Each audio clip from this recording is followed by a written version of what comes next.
The greatest battle in life is not fought outside, nor at work, nor on the battlefield. The real battle begins within the human mind, because the enemies outside are merely the obstacles we see.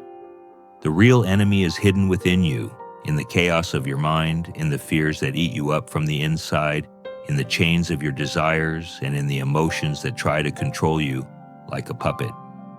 Most people lose this battle before it even begins.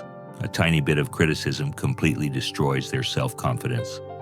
A tiny loss turns their world upside down, and such people cannot easily recover from such situations.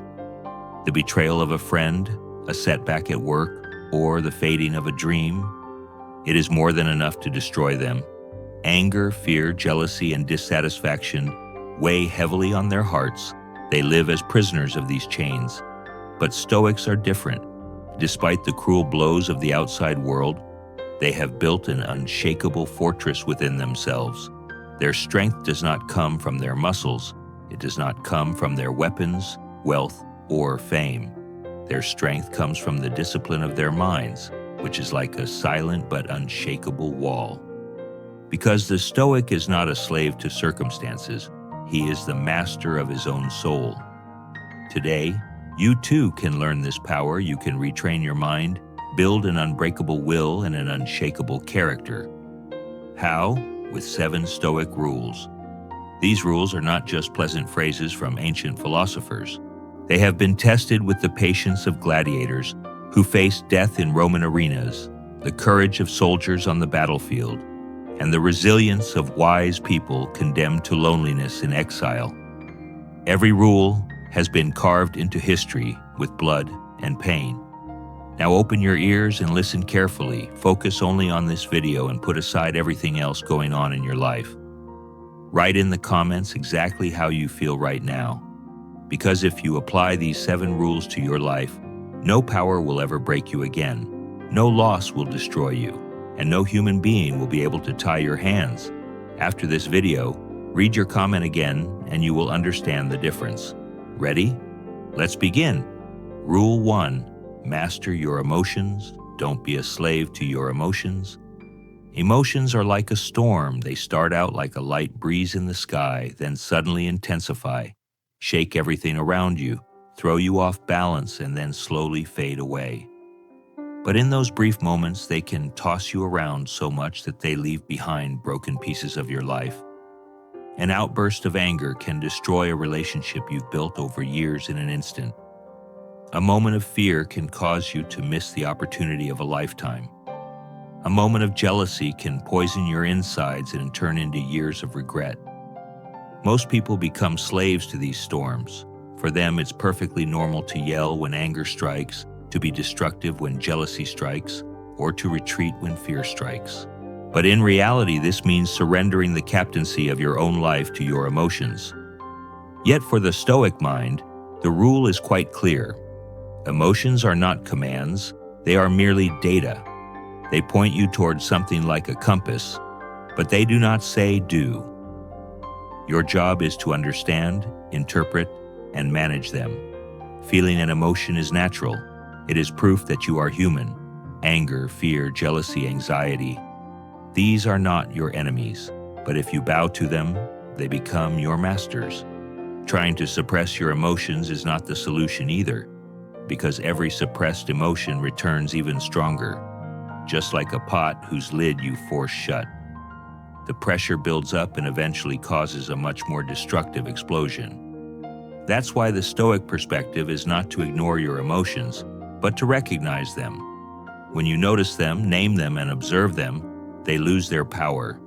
As Marcus Aurelius said, nothing outside can hurt you.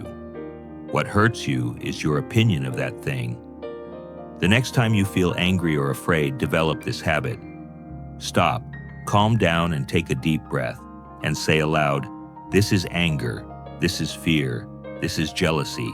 It's just a signal, telling me something, but it's not a command." Then take 10 deep breaths and ask yourself, am I controlling my mind, or is this emotion controlling me? This is the moment you break the chains, because when you name the emotion, you begin to separate from it. You are not anger, you are not jealousy, You are not anxiety. You are the consciousness observing them. These moments often arise in daily life. When your boss criticizes you, anger immediately rises within you, and you want to defend yourself. At that moment, tell yourself, this is just anger. When you see someone on social media and compare their life to yours, jealousy begins. At that moment, say, this is jealousy. It's not a command, just a feeling. When you get into bed at night, think about tomorrow and anxiety takes over your whole body. Say, this is anxiety. It's not real, just a product of my mind.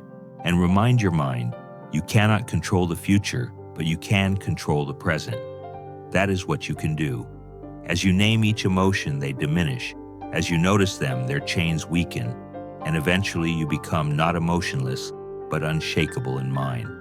To be human is to feel emotions, but to be free is not to be their slave. Remember, if you don't manage your emotions, they will enslave you. But when you recognize and control them, that's when you achieve true freedom. Rule 2, control the controllables. Much of life is not in your hands. This is perfectly normal. No matter how hard you try, you cannot make the sky sunny. You cannot guarantee that people will love you. You do not control the economy. You cannot determine coincidences, luck, accidents, or losses. And so, most people break down because they cannot accept this truth, and they are tossed about like leaves in the wind.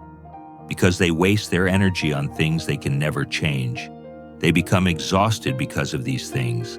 They get angry when it rains. They agonize for days when people misunderstand them. An event they see on the news ruins their entire mood. Living like this is like putting chains on yourself with your own hands. It's like surrendering your life into the hands of others without realizing your own power. That's why they constantly focus on others instead of themselves, and as a result, they don't give themselves the importance they deserve. But the Stoic mind's rule is clear. Your power lies within a small circle. Inside that circle are only these things: your thoughts, your choices, your attitudes, your actions. Everything outside of that, other people's words, the ups and downs of fate, the flow of the world, lies outside your power, and getting caught up in them only consumes you.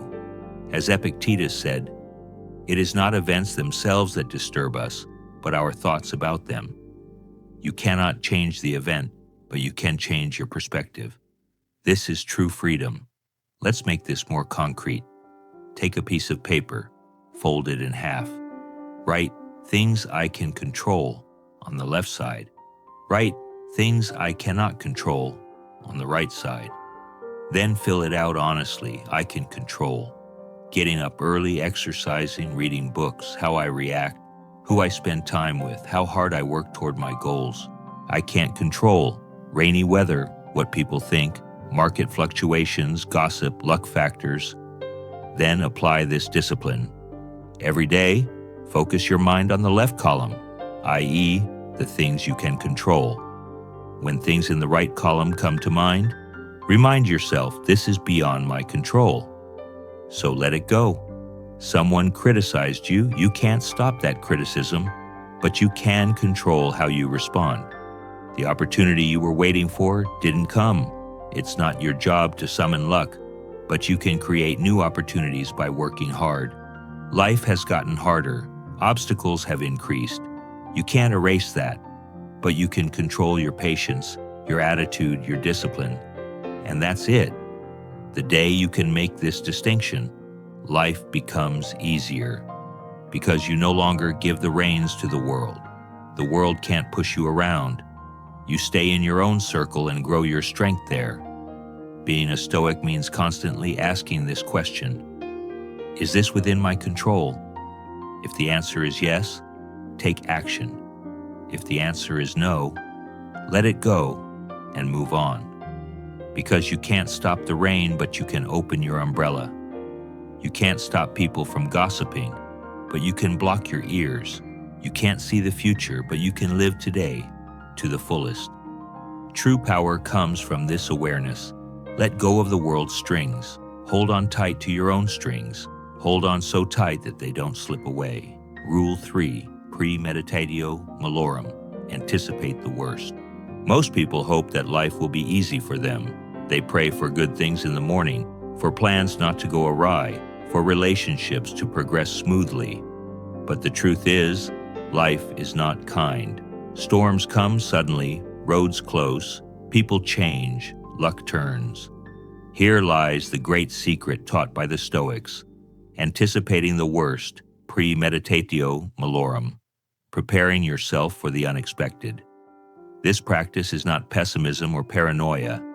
On the contrary, it is armoring your mind, saving you from the clutches of panic. Because the real destructive power of fear often comes from surprise. An unexpected blow shakes a person, and those caught unprepared are immediately thrown off balance.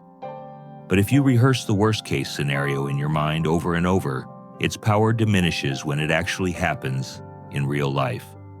Seeing what appears dark in advance illuminates the darkness. Consider, Marcus Aurelius prepared himself for harsh realities every morning. He knew he would encounter arrogant, ungrateful, jealous, selfish people during the day, but he was not surprised by their behavior, because he had seen the good and bad sides of human nature in advance and shaped his response beforehand.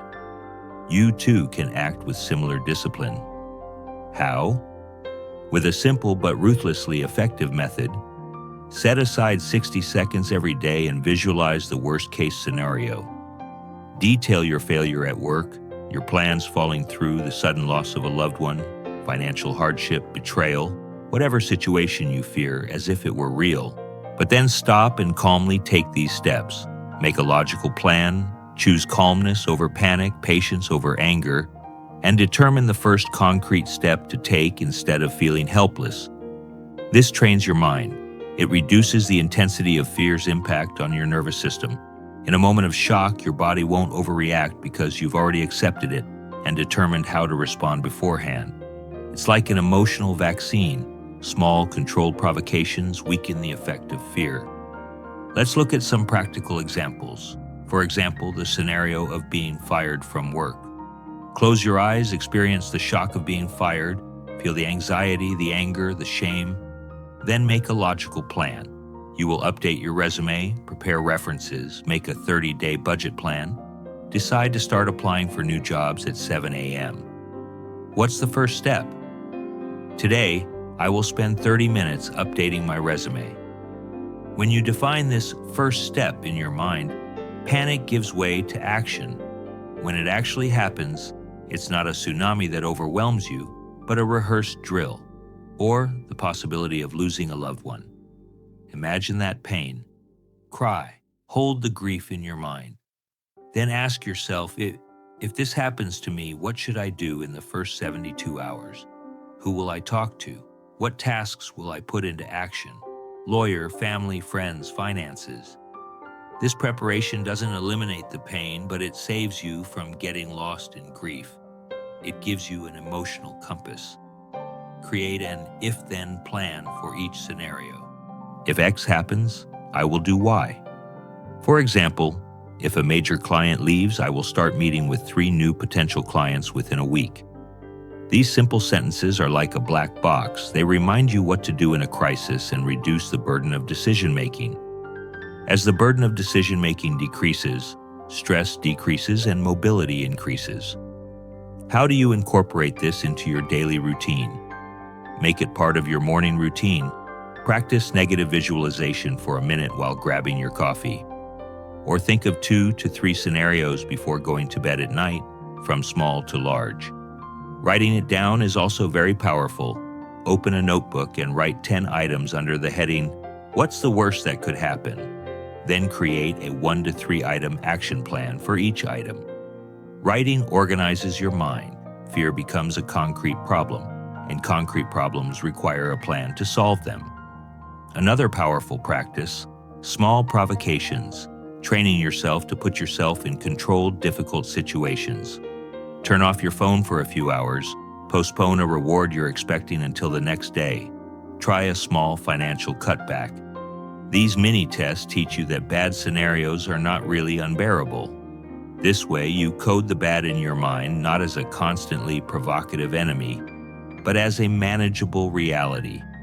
Remember, this practice is not pessimism. It is courage training. You get to know the darkness. You look at it. Then you determine step by step what to do.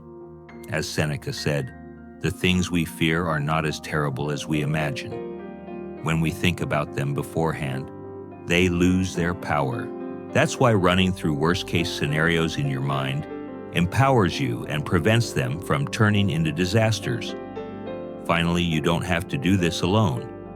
Practice with a trusted friend or partner. Tell me the worst thing that could happen, and I'll show you how I'd react first. Role-playing real-time reactions and feedback accelerate your preparation. Whether you work alone or together, the important thing is to identify each step, rehearse the application, and be able to take that rehearsal out of your mind and turn it into action. Anticipating the worst doesn't make you a prisoner of dark thoughts. On the contrary, it makes you braver, more prepared, and more level-headed. Because you have already seen the darkness, you have looked at it and built your defense against it. So when the bad comes, it cannot destroy you. The force of the blow has been broken. Wait for the blow. Meet the blow. When the blow comes, you will already be ready. Rule 4. Voluntary hardship builds steel. Most people spend their lives chasing comfort, a softer bed, an easier job, an easier path. But the Stoics know comfort is a cursed thing that rusts the soul, because just as muscles weaken when they don't lift weights, the mind is doomed to decay when it doesn't struggle. Seneca says, live in poverty from time to time, wear old clothes, eat cheap food, and ask yourself, is this what I feared? The reason for doing this is simple, to keep the mind constantly prepared, because if you knowingly taste poverty, it cannot shake you when it appears in real life, because real life will challenge you anyway. But if you choose hardship voluntarily, life's blows will feel lighter. Showering with cold water won't kill you, but it will steel your mind. Going without food for a day won't weaken you. On the contrary, it will sharpen your will. A long walk, hours spent alone, getting up early and working with discipline, all of these send this message to your mind. I am in control. I am not a slave to pleasure. Choose one voluntary challenge each week. Take a cold shower. Go without food for 24 hours. Take a long walk in silence.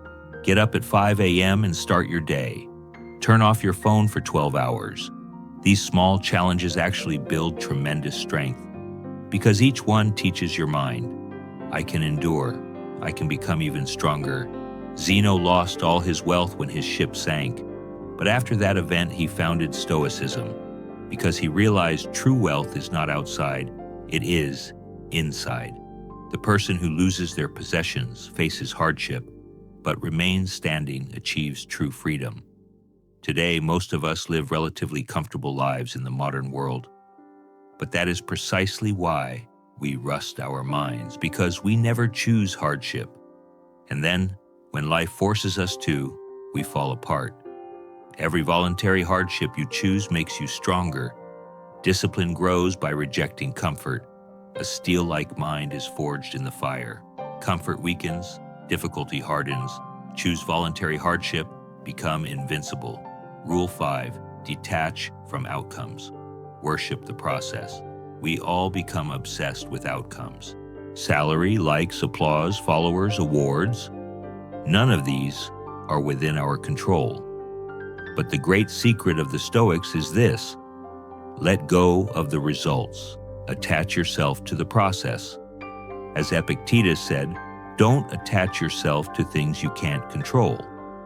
Happiness should not be in the hands of others, because the outcome is not in your control, but your effort, discipline, and action are entirely in your hands, because outcomes are fragile.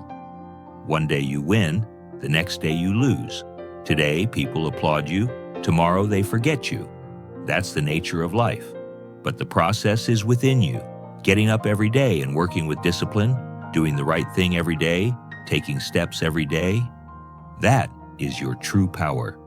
As Marcus Aurelius wrote in his journal, at the end of the day, ask yourself only this: did I do the right thing? If so, nothing else matters. Evaluate each day based on the process, not the outcome. At the end of each day, ask yourself these 3 questions. Did I truly show up today? Did I stay focused without distractions today? Did I finish what I started today? If you can answer yes to all 3, your day was worthwhile, whether results come or not. Results are not what matters. Measure your daily score by effort, not results. Don't write down how many compliments you received today. Write down how many hours you worked. Don't mark how much money you earned. Mark how disciplined you were. Don't mark how many people approved of you. Mark how many times you kept your word. When you do this, you take your mind out of the control of others and into your own hands. Think about it. A farmer plows his field, sows his seeds, waters his crops. But will it rain? Will the sun shine? Will the harvest be bountiful? These things are beyond his control. His only job is to focus on the process. The outcome is up to nature. You are the farmer of your life. Commit to the process, and the outcome will reveal itself in time. But here's the irony. The moment you stop caring about the outcome, that's when the outcome starts chasing you. If you tie your identity to the outcome, you'll be shattered with every loss. But if you tie your identity to the process, you'll never lose, because the process is yours, the effort is yours, the discipline is yours. Let go of the results. Connect to the process. Stay disciplined, and victory will come naturally. Rule 6. Embrace discomfort. One of the most striking but also most challenging principles of Stoicism is the voluntary acceptance of discomfort. In the modern world, most of us pursue comfort, convenience, and security. A better chair, faster internet, an easier journey, a softer bed. But the Stoics remind us, don't run away from difficulties. Make them your teachers. Seneca. If you want to make your mind unbreakable, you must not run away from the things that disturb you. On the contrary, you should take steps toward them. Because comfort weakens you, discomfort strengthens you. How does discomfort strengthen the mind? Marcus Aurelius says in Meditations, the obstacle advances the action. The thing that resists opens the way. In other words, the obstacles you encounter don't actually stop you, they train you. Just as you need weights to work your muscles, you need hardships and discomfort to strengthen your mind. Walking in cold weather makes you resilient. Patient communication with difficult people makes you wise. Enduring hunger or lack of sleep disciplines your mind. That's why the Stoics sometimes practice voluntary deprivation. Seneca ate very simple meals on certain days of the week, wore old and simple clothes, and slept on a hard bed. The purpose of this was to ask himself the question, even in the worst case, is this what I fear? And the answer was always the same, yes, this is the worst, and I can endure and overcome it. Today, there are no gladiator arenas in front of you, but modern life offers other comforts that can be traps. Here are some practical examples. Instead of constantly picking up your phone, try turning it off for 1 hour a day. You'll feel restless at first, but your mind will be liberated. Instead of choosing the easy way, sometimes deliberately choose the hard way. Use the stairs instead of the elevator. When there is plenty of food, try consciously eating less once in a while. Hunger, not fullness, teaches you how resilient you are. Don't avoid difficult people in communication. Learn to talk to them calmly. This strengthens your patience, tolerance, and understanding. Because you should know this, you don't grow stronger when everything is easy. True strength lies within discomfort.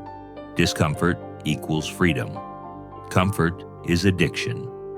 If you get angry when you can't take a hot shower whenever you want, you are addicted to hot water. If you feel uneasy when the internet goes down, you are addicted to connectivity. If you panic when you lose your phone, you are addicted to technology, and you have to accept it. There is no other way. Stoicism teaches the exact opposite. Be independent. Independence comes from making peace with discomfort. Because if you can endure discomfort, you are no longer its prisoner. Seneca says, The rich man is not the one who has the most, but the one who needs the least. In other words, the freest person is the one with the fewest dependencies. And the path to this freedom lies in embracing discomfort. Building an unbreakable mind. When discomfort no longer frightens you, your mind becomes unbreakable.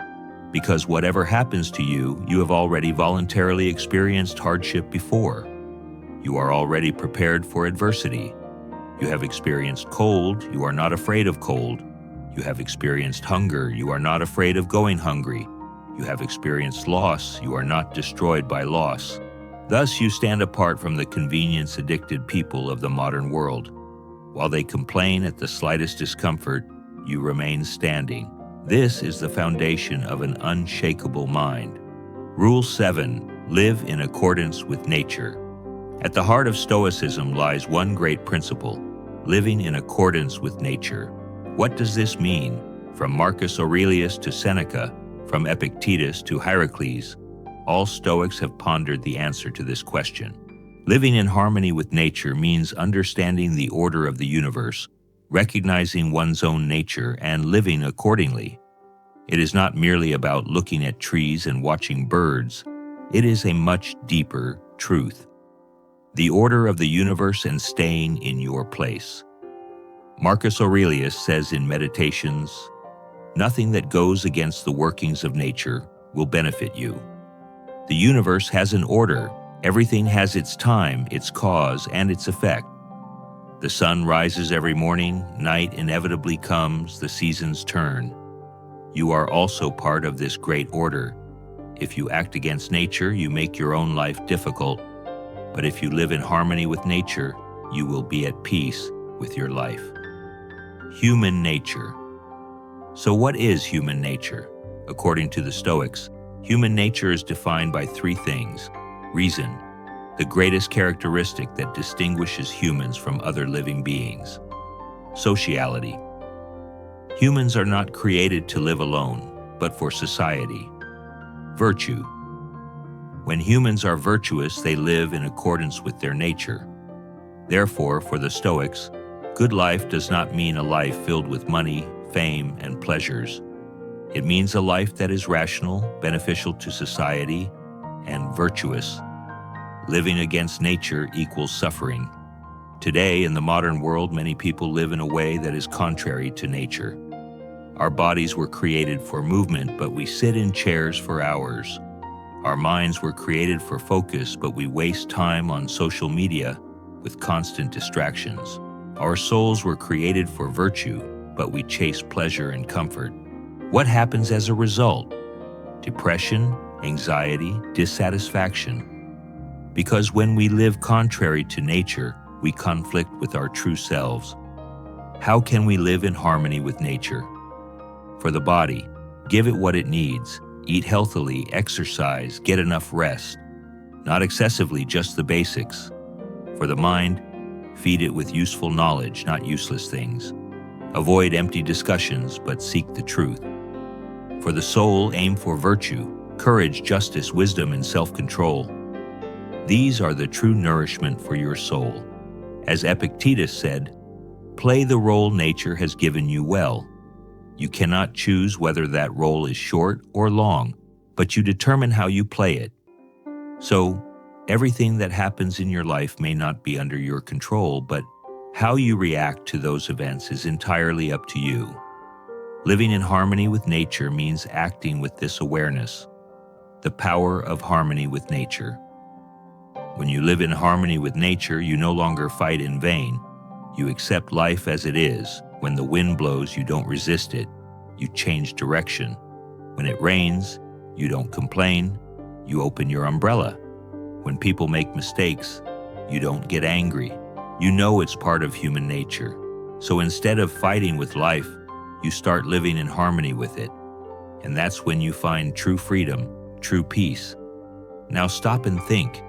Imagine what kind of person you would be if you shaped your life according to these 7 Stoic rules. Not a slave to your emotions, in control of your own mind, prepared for difficulties, unshakable in the face of every blow, rejecting comfort, transforming pain into strength, Process-oriented, not dependent on external outcomes, putting excuses aside and taking responsibility. Someone who lives in harmony with nature, virtuously and honorably. Who could break such a person? Who could shatter such a mind? The answer is clear: no one. Stoicism does not sell you quick motivation. It does not offer you temporary solutions. Stoicism is a discipline of life, and this discipline rebuilds you every day. If you start walking this path, you will become a completely different person than you are today. Stronger, more conscious, more free. Now I leave you with 2 tasks. Write, "I control my mind" in the comments, because I want to know that you have truly chosen this journey. Whichever rule in the video resonated with you the most, apply it today. Not tomorrow, not someday, but today. Because Stoicism is not a thought, it is a practice. And remember, this journey doesn't end here, because in the next video, I'll take you much deeper. There, you'll learn not just to protect your mind, but to sharpen it like a weapon. If we say we've started building an unshakable mind today, tomorrow we'll turn that mind into a real power. Are you ready? Then subscribe to the channel, turn on notifications, because if you miss the next step, the chain breaks. And remember the most important rule of the Stoic journey: don't break the chain. See you soon.